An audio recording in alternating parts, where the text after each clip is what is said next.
კოტე ვაჟაძე კიკაბიძე დაიბადა 1970 წლის 15 აგვისტოს ქალაქ გაგრაში. 1988 წელს არჩენები დაამთავრა გაგრის ნომერ 1 საშუალო სკოლა. მეგობრები და პედაგოგები მას ახასიათებდნენ როგორც აქტიურ და სამიმუშო მოსწავლეს.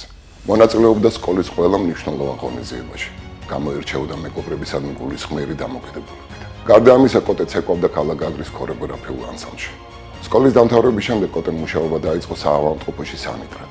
1991 წელს კი ჩაირიცხა ქალაქ სემიპალატინსკის უნივერსიტეტში, ხოლო 1992 წელს სწავლა განაგრძო სოხუმის სახელმწიფო უნივერსიტეტში. პარალელურად მუშაობდა ქალაქ გაგრის პიონერთა სახლის დირექტორის მოადგილედ.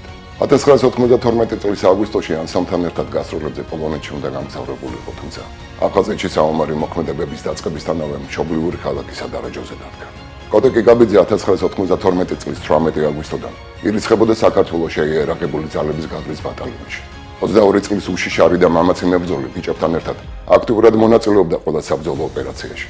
1992 წლის 2 აგვისტოს ქალაქ გაგრაზე განხორციელებული შტურმის დროს კოტე გმირულად დაიღუპა. კოტე კიკაბიძე გმირების მარადისობა ქვეყნის წარსულში, აწმყოსა და მომავალშია.